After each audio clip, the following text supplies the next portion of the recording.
Theocratic Ministry School Review for September and October. Question 1. How does the account at 2 Kings 13 verses 18 and 19 illustrate the importance of being zealous and wholehearted in serving God? 2 Kings 13 verses 18 and 19 says, "He continued, 'Take the arrows.' And he took them. Then he said to the king of Israel, 'Strike the ground.' So he struck the ground 3 times and stopped. At that, the man of the true God grew indignant at him and said, 'You should have struck the ground 5 or 6 times, then you would have struck down Syria until you finished it off. But now you will strike down Syria only 3 times. Zealously seeking first the kingdom. To illustrate the importance of being zealous in God's service, note an event that took place in the life of King Jehoash of Israel. Concerned over the apparent fate of Israel at the hands of Syria, Jehoash came weeping to Elisha. The prophet instructed him to shoot an arrow out the window toward Syria, indicating victory by Jehovah's hand against that nation. This certainly should have invigorated the king. Elisha next told Jehoash to take his arrows and strike the earth with them. Jehoash struck the earth 3 times. Elisha was incensed at this, for striking the earth 5 or 6 times would have indicated striking down Syria to the finishing point. Now Jehoash would enjoy only 3 partial victories. Because he acted with a lack of zeal, Jehoash experienced limited success. What lesson can we learn from that account? Jehovah will abundantly bless us only if we do His work wholeheartedly and with zeal. Question 2. Who was reigning in Israel when Jonah served as a prophet, and what can we appreciate about Jonah's ministry in view of what is recorded at 2 Kings 14 verses 23 through 25? 2 Kings 14 verses 23 through 25 says, "In the 15th year of Amaziah the son of Jehoash the king of Judah, Jeroboam the son of King Jehoash of Israel became king in Samaria, and he reigned for 41 years. He continued to do what was bad in Jehovah's eyes. He did not depart from all the sins that Jeroboam the son of Nebat had caused Israel to commit. He restored the boundary of Israel from Lebo-Hamath clear to the Sea of the Arabah, according to the word that Jehovah the God of Israel spoke through his servant Jonah, the son of Amittai the prophet from Gath-Hepher." He learned from his mistakes. At 2 Kings 14:25, we learn a little about Jonah's background. He was from Gath-Hepher, just 2.5 miles from Nazareth, the town where Jesus Christ would grow up some 8 centuries later. Jonah served as a prophet during the reign of King Jeroboam II of the 10-tribe kingdom of Israel. The time of Elijah was long past. His successor, Elisha, had died during the reign of Jeroboam's father. Although Jehovah had used those men to wipe out Baal worship, Israel was willfully going astray again. The land was now under the influence of a king who continued to do what was bad in Jehovah's eyes. So Jonah's service could not have been easy or pleasant, yet he carried it out faithfully. Question 3. How did Ahaz demonstrate his lack of trust in God's word spoken through the prophet Isaiah, and what question might we ask ourselves when making important decisions? 2 Kings 16 verse 7 says, "So Ahaz sent messengers to King Tiglath-Pileser of Assyria, saying, 'I am your servant and your son. Come up and save me from the hand of the king of Syria and the hand of the king of Israel, who are attacking me.'" 7 shepherds, what they mean for us today. While Israel and Syria were focusing on Judah, another nation, a militaristic one, had ambitions toward the region. It was the rising world power of Assyria. According to Isaiah 8:3 and 4, Assyria would carry off the resources of Damascus and the spoil of Samaria before attacking the southern kingdom of Judah. Instead of trusting in God's word through Isaiah, faithless Ahaz entered into a disastrous pact with the Assyrians, which ultimately led to Judah's being oppressed by them. What a disappointment Ahaz was as a shepherd of Judah. We might ask ourselves, when I have important decisions to make, Do I put my trust in God or in men? Question 4. What tactic used by the Rabshakeh is being used by opposers of God's people today, and what quality can help us to reject the false reasoning of opposers? 2 Kings 18 verses 22 and 25 says, "And if you should say to me, we trust in Jehovah our God, is he not the one whose high places and altars Hezekiah has removed, while he says to Judah and Jerusalem, you should bow down before this altar in Jerusalem? Now is it without authorization from Jehovah that I have come up against this place to destroy it? Jehovah himself said to me, go up against this land and destroy it."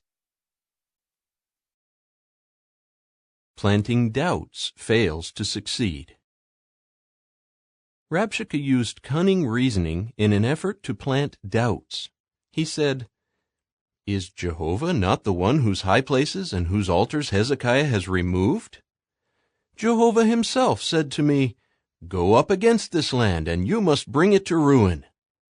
Thus, Rabshakeh argued that Jehovah would not fight for his people because he was displeased with them. But the opposite was true. Jehovah was pleased with Hezekiah and the Jews who had returned to true worship. Today, scheming persecutors may share bits of truthful information with which they aim to establish common ground, but they subtly intersperse that truth with lies, hoping to plant doubts. For example, imprisoned brothers and sisters have at times been told that a brother taking the lead in their country compromised, and it would therefore also be all right for them to do so and to give up their convictions. However, such reasoning fails to raise doubts in Christians who are discerning. Question 5. How can Josiah's example of humility help us to benefit more fully from our Bible reading and study? 2 Kings 22 verses 19 and 20 says, "Because your heart was responsive and you humbled yourself before Jehovah on hearing what I have spoken against this place and its inhabitants, that they would become an object of horror and a curse, and you ripped your garments apart and wept before me, I also have heard you, declares Jehovah. That is why I will gather you to your ancestors, and you will be laid in your grave in peace, and your eyes will not see all the calamity that I will bring on this place." Then they brought the reply to the king. Humility softens the heart. Humility is a vital factor in having a prepared heart because it makes us teachable and helps us to accept more readily loving counsel and correction. Consider the fine example of King Josiah. During his reign, a document containing God's law given through Moses was found. When Josiah heard the words of the law and realized how far his forefathers had strayed from pure worship, he ripped his garments apart and wept before Jehovah. Why did God's words so deeply touch the king's heart? The account says that his heart was soft so that he humbled himself upon hearing Jehovah's words. Jehovah noted Josiah's humble, receptive heart and blessed him accordingly. Question 6. How has archaeology confirmed the existence of the two kings mentioned at 2 Kings 25 verses 27 through 30? That scripture reads, "And in the 37th year of the exile of King Jehoiakim of Judah, in the 12th month, on the 27th day of the month, King Evil-Merodach of Babylon, in the year he became king, released King Jehoiakim of Judah from prison. He spoke kindly with him and put his throne higher than the thrones of the other kings who were with him in Babylon. So Jehoiakim took off his prison garments, and he regularly ate before him all the days of his life. A regular allowance of food was given him from the king, day after day, all the days of his life." History, not myth. An example. The Bible reports that Nebuchadnezzar, the king of Babylon, took Judean king Jehoiakim into exile to Babylon. Later, Evil-Merodach, the king of Babylon, in the year of his becoming king, raised up the head of Jehoiakim, the king of Judah, out of the house of detention. Furthermore, an allowance was constantly given him, Jehoiakim, from the king, daily as due all the days of his life. What archaeologists have discovered? Among the ruins of ancient Babylon, archaeologists uncovered administrative documents dated to the reign of Nebuchadnezzar II. They list rations given to prisoners and others dependent on the royal household. The lists include Yaokin, Jehoiakin, who was the king of the land of Yahud, Judah, and his household? What about the existence of Nebuchadnezzar's successor, Evil-Merodach? An inscription on a vase found near the city of Susa reads, Palace of Amil-Marduk, Evil-Merodach, king of Babylon, son of Nebuchadnezzar, king of Babylon. Question 7. What 3 requests did Jabez make of Jehovah, and what does this teach us about prayer? 1 Chronicles 4 verses 9 and 10 says, Jabez was more honorable than his brothers, and his mother named him Jabez, saying, I gave birth to him in pain. Jabez called on the God of Israel, saying, Oh, that you would bless me and enlarge my territory, and let your hand be with me and preserve me from calamity, so that it may bring no harm to me. So God brought about what he had asked for. A hearer of prayer. Does Jehovah God really answer the sincere prayers of devoted worshippers? The Bible account about a little-known man named Jabez shows that Jehovah is indeed the hearer of prayer. This brief account is found in what might seem an unlikely place, in the midst of the genealogical lists that open the book of 1 Chronicles. Let us examine 1 Chronicles 4, 9 and 10. All that we know about Jabez is found in these 2 verses. According to verse 9, his mother called his name Jabez, saying, I have given him birth in pain. The footnote reads, The name Jabez comes from a root that can mean pain. End of footnote. Why did she choose such a name? Did she bring forth this son with more than the usual birth pangs? Was she perhaps a widow, lamenting the fact that her husband was not there to welcome their baby into the world? The Bible does not say. But this mother would someday have reason to be especially proud of this son. Jabez's siblings may have been upright men, but Jabez came to be more honorable than his brothers. Jabez was a man of prayer. He began his prayer by pleading for God's blessing. He then made 3 requests that reflect a heart full of faith. First, Jabez implored God, saying, Enlarge my territory. Verse 10. This honorable man was no land-grabber, coveting what belonged to his fellow man. His earnest request may have had more to do with people than land. He may have been asking for the peaceful enlargement of his territory so that it could hold more worshippers of the true God. The footnote reads, The Targums, Jewish paraphrases of the sacred scriptures, render Jabez's words, Bless me with children, and enlarge my borders with disciples. End of footnote. Second, Jabez pleaded for God's hand to be with him. God's symbolic hand is his applied power, which he uses to help his worshippers. To receive the request of his heart, Jabez looked to the God whose hand is not short toward those who show faith in him. Third, Jabez prayed, Preserve me from calamity, that it may not hurt me. The expression, that it may not hurt me, may suggest that Jabez prayed not to escape calamity, but to be kept from being grieved or overcome by the effects of evil. Jabez's prayer revealed his concern for true worship and his faith and trust in the hearer of prayer. How did Jehovah respond? This brief account concludes with the words, Accordingly, God brought to pass what he had asked. The hearer of prayer has not changed. He delights in the prayers of worshippers. Those who place their faith and trust in him may have the confidence as recorded at 1 John 5:14. No matter what it is that we ask according to his will, he hears us. Question 8. How can the outcome of the war described at 1 Chronicles 5 verse 18 through 22 strengthen us to carry on our spiritual warfare courageously? 1 Chronicles 5 verse 18 through 22 says, The Reubenites, the Gadites, and the half-tribe of Manasseh had 44,760 mighty warriors in their army who carried shields and swords, and were armed with bows, and they were trained in war. They waged war against the Hagrites, Jeter, Naphish, and Nodab. And they were helped in fighting them, so that the Hagrites and all who were with them were given into their hand. For they called to God for help in the war, and he responded to their entreaty because they trusted in him. They captured their livestock, 50,000 camels, 250,000 sheep, and 2,000 donkeys, as well as 100,000 people. Many had fallen slain, because the war was waged by the true God. And they lived in their place until the time of the exile. Lessons for us. In the days of King Saul, the tribes east of the Jordan defeated the Hagrites, even though these tribes were outnumbered more than 2 to 1.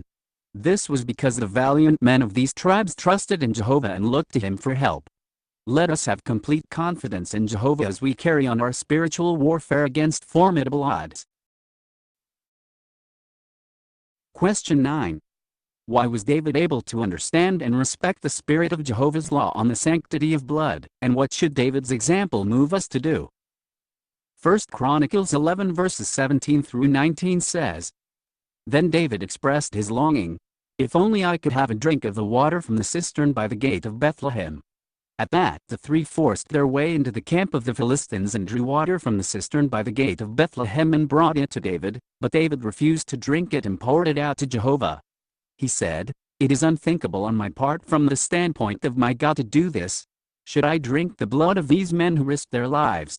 For it was at the risk of their lives that they brought it." So he refused to drink it. These are the things that his 3 mighty warriors did. David appreciated the principles behind the law.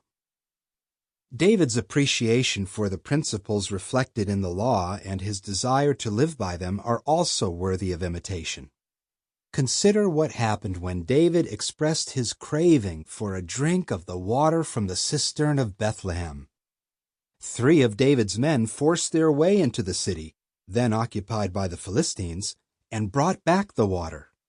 However, David did not consent to drink it, but poured it out to Jehovah. Why? David explained, "It is unthinkable on my part as regards my God to do this. Is it the blood of these men that I should drink at the risk of their souls? For it was at the risk of their souls that they brought it." David knew from the law that blood should be poured out to Jehovah and not eaten. He also understood why this should be done. David knew that the soul of the flesh is in the blood. However, this was water, not blood. Why did David refuse to drink it? He appreciated the principle behind the legal requirement. To David, the water was as precious as the blood of the 3 men. Therefore, it was unthinkable for him to drink the water. Instead of drinking it, he concluded that he should pour it out on the ground. David tried to be completely absorbed in God's law. He sang, "To do your will, O my God, I have delighted, and your law is within my inward parts." David studied God's law and meditated deeply on it. He trusted in the wisdom of Jehovah's commandments. As a result, David was anxious to observe not only the letter but also the spirit of the Mosaic law. When we study the Bible, we are wise to meditate on what we read and store it in our heart so that we can determine what pleases Jehovah in a particular case. Question 10. What did David neglect to do when he attempted to bring the Ark of the Covenant to Jerusalem, and what vital lesson can we learn from this account? 1 Chronicles 15 verse 13 says, "Since you did not carry it the first time, the anger of Jehovah our God broke out against us, because we did not search out the proper procedure." Keep on making sure. True worship involves more than symbolizing our dedication by water immersion, attending congregation meetings, and sharing in the public ministry. Our entire way of life is involved. Daily we are subjected to pressures, some subtle, some more obvious, that could turn us away from a path that is in accord with godly devotion. How will we react to these? When writing to faithful Christians in Ephesus, the Apostle Paul urged them, "Keep on making sure of what is acceptable to the Lord." The wisdom of doing that is illustrated by many situations reported in the Scriptures. After the Ark of the Covenant had been returned to Israel and had been kept for many years at Kiriath Jearim, King David desired to transfer it to Jerusalem. He consulted with chiefs of the people and said that the ark would be moved if it seemed good to them and it was acceptable with Jehovah. But he neglected to search adequately to ascertain Jehovah's will on the matter. If he had done so, the ark would never have been loaded onto a wagon. It would have been carried by Kohathite Levites on their shoulders, as God had clearly instructed. Though David frequently inquired of Jehovah, he failed to do so in a proper way on this occasion. The result was disastrous. David later acknowledged, "Jehovah our God broke through against us, for we did not search after him according to the custom." When the ark was finally transported by the Levites from the house of Obed-Edom to Jerusalem, a song composed by David was sung. It included the heartfelt reminder, "Search after Jehovah and his strength, seek his face constantly. Remember his wonderful acts that he has performed, his miracles and the judicial decisions of his mouth."